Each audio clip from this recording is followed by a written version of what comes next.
Nós estamos seguindo, na verdade, o nosso estudo no livro do Evangelho de João, episódio hoje de número 28, o Verbo se fez gente, e hoje nós vamos estar abordando a temática, a verdade que liberta, amém? A verdade que liberta, amém, queridos? Encerrando o capítulo de número 8 do Evangelho de João, amém, queridos? E eu queria, queridos, neste momento, ler com os irmãos do versículo 31 até o 59. Esse é o nosso objetivo. Vamos ler aqui uma leitura um pouco extensa, então eu quero que você acompanhe. Na tela vai aparecer direto aí o texto e você acompanha a leitura, amém? Vamos lá? Disse Jesus aos judeus que havia crido nele: se vocês permanecerem firmes na minha palavra, verdadeiramente serão meus discípulos e conhecerão a verdade, e a verdade os libertará. Eles lhe responderam: somos descendentes de Abraão e nunca fomos escravos de ninguém. Como você pode dizer que seremos livres? Jesus respondeu: digo a vocês a verdade, todo aquele que vive pecando é escravo do pecado. O escravo não tem lugar permanente na família, mas o filho permanece a ela para sempre. Portanto, se o filho os libertar, vocês de fato serão livres. Eu sei que vocês são descendentes de Abraão, contudo, estão procurando matar-me, porque em vocês não há lugar para a minha palavra. Eu queria que você repetisse aonde você está na sua casa agora: porque em vocês não há lugar para a minha palavra. Continuando, irmãos, eu estou dizendo o que vi na presença do Pai. Jesus continua dizendo, né? E vocês fazem o que ouviram do Pai, o que ouviram do Pai de vocês. Abraão é nosso pai, responderam eles. Mas vocês estão procurando matar-me, sendo que eu falei a vocês a verdade que ouvi de Deus. Abraão não agiu assim. Disse Jesus: se vocês fossem filhos de Abraão, fariam as obras que Abraão fez. Então, fazendo as obras do pai de vocês. Protestaram eles: nós somos filhos ilegítimos, o único pai que temos é Deus. Disse-lhe Jesus: se Deus fosse o pai de vocês, vocês se amariam, pois vocês me amariam, pois eu vim de Deus e agora estou aqui. Eu não vim por mim mesmo, mas Ele me enviou. Seguindo aí: porque a minha linguagem não é clara para vocês, porque são incapazes de ouvir o que eu digo. Vocês pertencem ao pai de vocês, o diabo, e querem realizar o desejo dele. Ele foi homicida desde o princípio e não se apegou à verdade, pois não há verdade nele. Quando mente, fala a sua própria língua, pois é mentiroso e pai da mentira. No entanto, vocês não creem em mim, porque digo a verdade. Qual de vocês pode me acusar de algum pecado? Se estou falando a verdade, porque vocês não creem em mim? Aquele que pertence a Deus ouve o que Deus diz. Vocês não o ouvem porque não pertence a Deus. Os judeus lhe responderam: não estamos certos em dizer que você é samaritano e está endemoniado. Disse Jesus: não estou endemoniado, ao contrário, honro o meu Pai e vocês me desonram. Não estou buscando glória para mim mesmo, mas há quem busque e julgue. Asseguro que, se alguém obedecer à minha palavra, jamais verá a morte. Diante disso,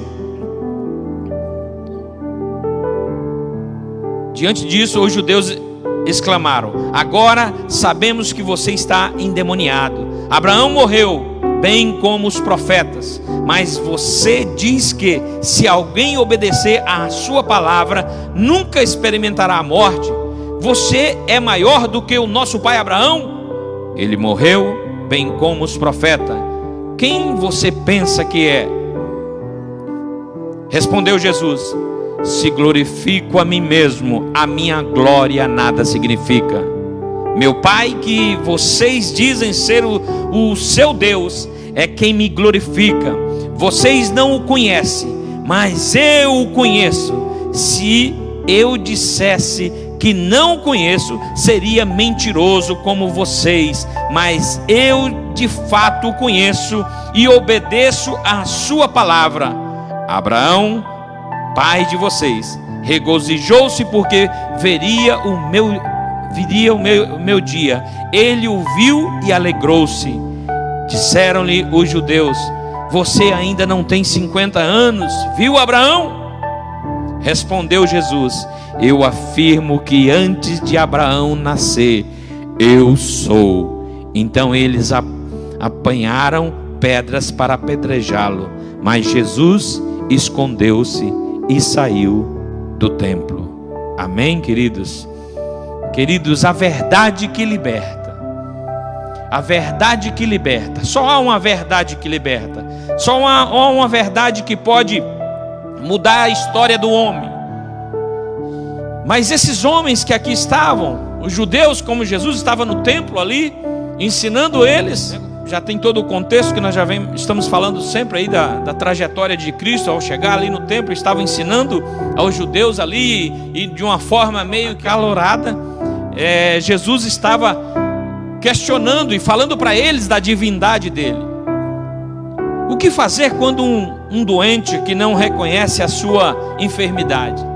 Você já reparou de uma pessoa que, imaginou uma pessoa que não conhece, não respeita o seu problema de enfermidade e brinca com ela e acaba sofrendo? Por exemplo, uma pessoa que sofre de diabetes, por exemplo, ou hipertensão, e aí ele não guarda a sua alimentação como deveria, e aí o que acontece? A diabetes sobe, a pressão pode subir, são esses detalhes. Não reconhece, não aceita. E o que fazer com uma pessoa que não reconhece isso? Aqueles judeus não reconheciam a falha deles. Como receitar um tratamento para uma pessoa que requer, que sequer sabe da sua real condição? Semelhantemente, os judeus que achavam que eram livres, muitos hoje vivem com essa ilusão.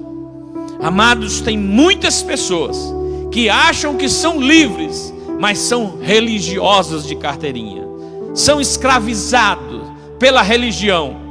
Talvez esse momento seja tão propício para Deus nos mostrar, queridos, como nós estamos em falha, como nós estamos tendo dificuldade, como nós estamos tendo a dificuldade de caminhar como igreja.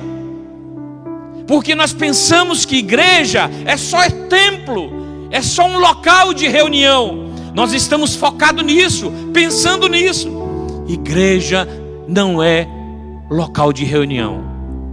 Embora seja importante nós termos um local de reunião, sim, temos que nos congregar aqui, mas nós temos que aprender a viver como igreja nos nossos lares, a viver como igreja lá no nosso trabalho, a viver como igreja em todo lugar que nós andarmos, queridos. Nós somos a igreja viva do Senhor, que carregamos a palavra da verdade, e somente o Senhor, somente vivendo para o Senhor, nós temos que ser essa igreja, uma igreja que vive. O que Jesus falou àqueles homens? Olha, em vocês não há a minha palavra. Lembra que eu mandei vocês repetirem justamente isso? Em vocês não há a minha palavra. O que falta, queridos, é a palavra de Deus habitar em nós. Porque somente com a palavra habitando é que nós somos igreja. Se a palavra não habitar em mim, em você, em cada um de nós, queridos, não pode existir uma igreja.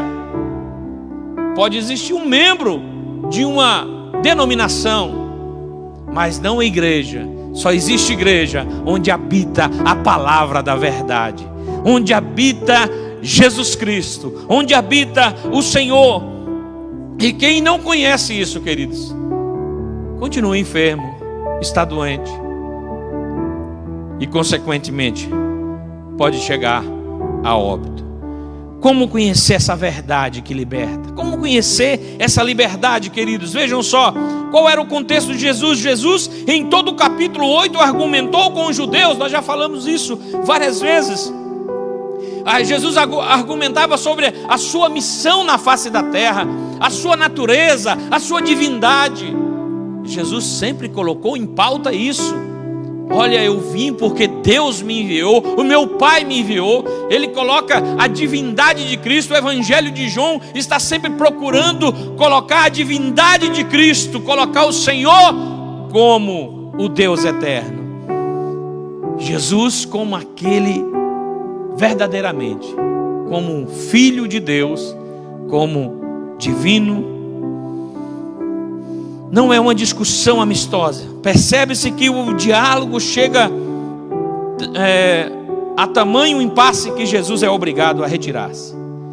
Jesus teve que sair fora. Por quê? Era um contexto, um clima. Todo o capítulo 8 que a gente vem puxando, desde da cura, ou seja, daquela mulher que seria apedrejada no início do capítulo, quando Jesus ali perdoa o pecado dela e diz: olha, cadê os teus acusadores? E eles disseram, ela disse, olha, foram embora, porque Jesus havia dito para eles: ó, quem não tiver pecado, que atire a primeira pedra. E daquele contexto ali para cá, dentro do templo, Jesus vem argumentando e falando com os judeus, e os judeus ali, os fariseus, e eles estavam questionando Jesus. Estava tão acalorado o debate que Jesus teve que fugir dali. E Jesus, uma das coisas que Jesus fez, utilizou a vida de Abraão para falar da paternidade. Jesus utiliza a vida de Abraão como um ponto de partida para discutir sobre a verdadeira filiação, sobre ser filho de Deus. E Jesus faz uma comparação: se vocês entendessem, conhecessem Deus, vocês me conheceriam, porque entenderiam a minha fala, e a minha fala é verdadeira. Queridos, quantas pessoas estão dentro das igrejas, dentro de um contexto religioso, dentro de um reino, de uma religião, mas não estão dentro do reino de Deus, não são igreja do Senhor. A palavra de Deus não habita, a palavra de Deus não habita em vós. Queridos, precisa de habitação da palavra, porque aonde a palavra habita, ali há liberdade. Aonde o Senhor está, ali há liberdade. Aonde o Senhor ministra, ali há liberdade. E nós precisamos aprender isso, queridos. Liberdade somente na palavra de Deus. E eu queria falar aqui, queridos, de 5 pontos importantes da palavra de Deus. Olha só. Primeiro, dentro desse contexto que nós lemos, a verdade revela nossa real condição. Essa é a situação da verdade, porque a mentira nós conseguimos encobrir as coisas, mas a verdade, ela revela a real situação, a real condição do ser humano. Diante de uma empáfia derivada de uma interpretação equivocada de sua missão, os judeus se achavam livres. Eles se achavam livres, arrogantes, prepotentes. Diante dessa empáfia, eles achavam: não, somos o dono da razão. Mas Jesus mostra para eles que eles eram apenas religiosos e não entenderam o propósito da palavra de Deus, o propósito da lei do Senhor. Muitos utilizavam uma série de conceitos que marcaram sua real condição. A verdadeira condição humana é a escravidão do pecado. A verdadeira condição humana, queridos, é a escravidão do pecado. Quantos estão escravizados no pecado? E diante dessa escravidão se esconde numa religiosidade, se esconde na sua vida. Não abandona o Evangelho, mas também não vive o Evangelho. Entendeu? Então, queridos, a verdade revela a real condição. Quando a verdade, que é Jesus, se depara com aqueles que vivem no mundo da mentira, aí aparece há um confronto, e a mentira não pode vencer a verdade. Segundo ponto, queridos, que nós podemos citar nesta noite: a verdade revela a nossa filiação. A verdade revela a filiação. Jesus mostra que, diferentemente do que os judeus pensavam, nem todos eles eram filhos de Deus. Era o que Jesus queria ensinar para ele, nem todos são filhos de Deus. Podemos estar dentro de uma religião, mas podemos não ser filhos de Deus. Um erro comum é confundir o fato de existirmos como sinal de filiação divina. Todos são filhos de Deus, toda a humanidade. Tem uns que gostam de pregar isso como efeito, né? Não sei se é um efeito de fala ou porque creem nisso mesmo. Todos são filhos de Deus. Não, queridos, filhos só são aqueles que o Senhor deu o poder de serem feitos filhos de Deus. João 1:12.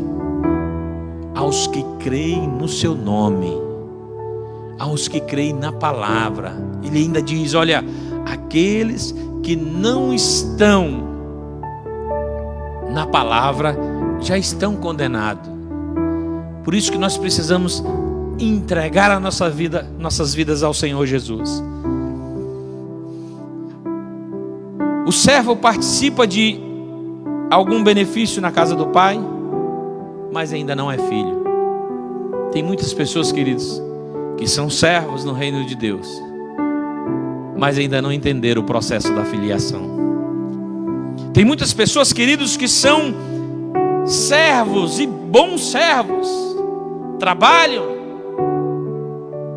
como o irmão do filho pródigo, era um bom servo, mas não entendia o princípio de filho. Tanto é que quando ele cobra do pai dele, ele disse: olha, eu quero comemorar com os meus amigos. Ele poderia dizer: pai, vamos comemorar junto, porque o nosso irmão voltou, o meu irmão voltou.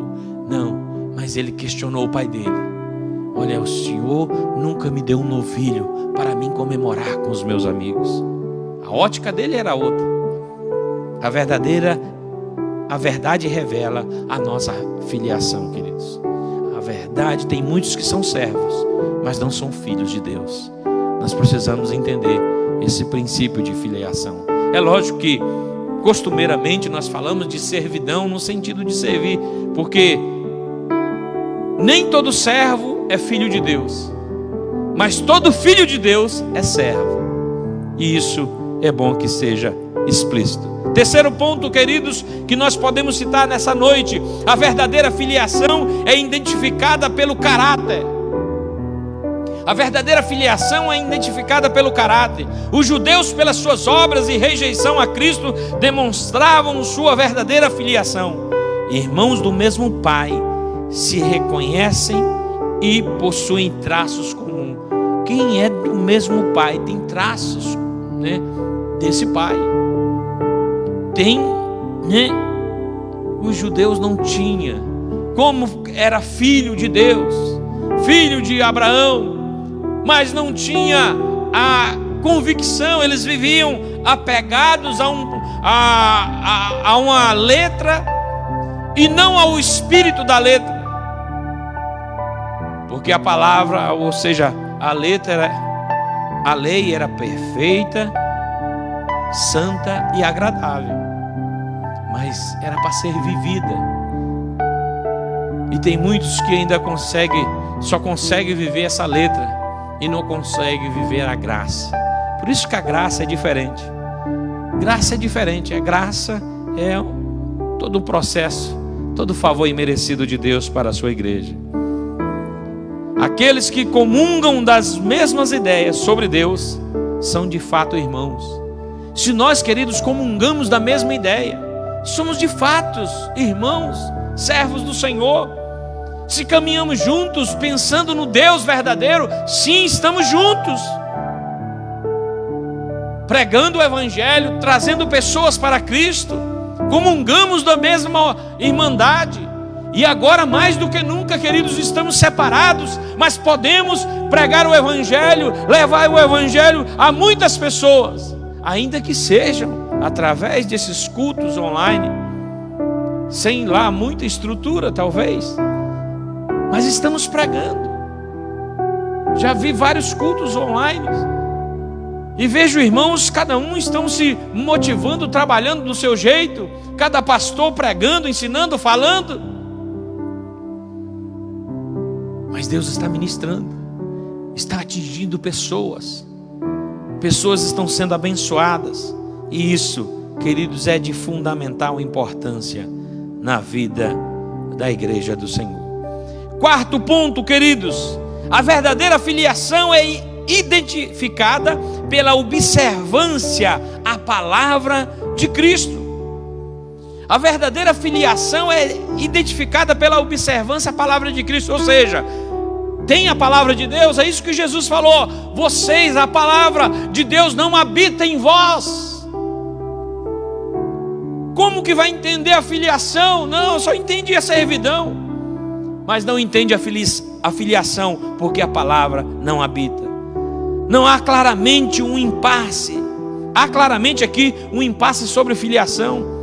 Jesus ensinando uma coisa, os judeus questionando: nós somos filhos de Abraão. E Jesus está falando: eu sou filho do pai de Abraão, eu sou filho de Deus, é Ele que me enviou. Cristo se apresenta como filho de Deus e não reconhece a filiação dos judeus e vice-versa. Cristo, ele se apresenta como filho de Deus e não reconhece a filiação dos judeus e vice-versa. Queridos, Cristo ele não reconhecia isso. E ele se apresenta: eu sou filho do Deus vivo. Quem conhece a Deus Pai, obedece às suas palavras, reconhece a sua linguagem e a natureza espiritual delas, né? Reconhece a linguagem, ou seja, fala, a natureza é de quem serve a Deus. Quem conhece a Deus Pai, obedece a sua palavra. Como que, sou filho de Deus e não obedeço? Como que é você, queridos? Imagine você ter um filho e o seu filho não obedece você. Em alguma circunstância pode haver um momento de desobediência, mas dentro do contexto geral da vida não pode haver. Não pode haver. Eu estou fazendo uma comparação de nós com nossos filhos. A gente dá uma estrutura, uma direção para os filhos: olha, não pode fazer isso, isso, cuidado com isso, tal. Mas mesmo assim ele dá um trupicão lá onde não era para fazer, e nós tínhamos avisado. Deus também, da mesma forma, na sua palavra, nos dá toda a estrutura de obediência. Mas vez ou outra a gente acaba, dando algumas vaciladas. A verdadeira filiação é identificada pela observância. Observa a palavra de Deus. Você quer saber se uma pessoa é servo de Deus? Veja se a palavra habita nele, como diz o texto. Quinto e último ponto, queridos: a verdadeira filiação é provada pela aceitação da divindade de Cristo. Como que nós vamos aceitar a filiação de Deus? A verdadeira filiação, se nós não aceitamos a divindade de Cristo. O que é que os judeus tinham ali? Os fariseus, eles não estavam aceitando a divindade de Cristo. Como que eles poderiam ser provados pela divindade de Cristo? Eles não tinham conexão. A mensagem cristã não comporta assimilações ou atenuantes. Não tem como ficar assimilando, dizendo que é e não consegue, viver e não tem jeito. A mensagem cristã não comporta assimilação ou atenuantes. A mensagem é aceita ou rejeitada. Não é possível reter de Cristo apenas o que interessa. Tem pessoas, queridos, que estão retendo de Cristo apenas o que interessa a Ele. Ele quer reter de Cristo apenas o que é bom. Não, eu sou crente, mas eu gosto só do louvor. Eu sou crente, mas eu gosto só disso. A hora que o pastor fala de dízimo, a hora que fala daquilo outro, a hora que pega no pé, entendeu? E fica questionando, amados. Nós não podemos, a igreja não é um supermercado que eu chego ali e escolho o que eu quero. A igreja não é um eu quero louvor, eu quero esse louvor, eu quero isso, eu quero aquilo outro, eu quero ir. Não é isso. Evangelho de Deus é entender que Jesus é Senhor. O verdadeiro discípulo é aquele que não está atrás da salvação, ele está atrás do senhorio de Cristo. Porque quando nós estamos atrás da nossa salvação, nós nos perdemos do senhorio de Cristo, porque mudamos o foco, deixamos de viver para olhar lá para frente. E você às vezes pode estar pensando na salvação e não conseguindo viver uma vida de filiação a Cristo. Mas todo aquele que vive a sua vida de filiação, naturalmente o céu é o seu lugar. Amados, esse é o propósito. Esse é o propósito da eleição. É entender que nós somos de Deus. Quantos estão andando, vagando por este mundo e não entendem esse evangelho? Não entende a palavra, não vive a palavra. Sua palavra exige o reconhecimento da sua divindade. Irmãos, a palavra de Deus exige o reconhecimento da divindade de Cristo. Exige o reconhecimento da divindade de Cristo. E nós precisamos pensar nisso. Eu convido você a pensar nesse propósito. Se você não tiver contato com a palavra, se a palavra não encontrar guarida no seu coração, a dificuldade de filiação é muito grande. Concluindo, amados, é fundamental saber nossa filiação espiritual. É fundamental nós sabermos. Eu sou filho realmente? A quem servimos de fato? A quem você serve de fato? Quem caminha junto com você? Quem você realmente está servindo? Qual o propósito, qual a visão de Deus para você, queridos? Qual a visão de filiação? Qual a visão da verdade? Precisamos nos inteirarmos disso. Será que a nossa vontade está em consonância com o nosso Pai Celestial? Ou insistimos em trilhar um caminho de morte? Como Salomão disse, há caminhos que parecem belos às nossas vistas, mas o final dele é um caminho de morte, um caminho de tristeza. Por isso eu convido você, meu irmão, convido você a conhecer a verdade, porque essa verdade é que vai libertar você. Nós precisamos nos voltar para Deus. Nós precisamos nos voltar para o Senhor, queridos, e conhecer essa verdade, esse Deus que nós servimos. Conhecereis a verdade, e a verdade vos libertará.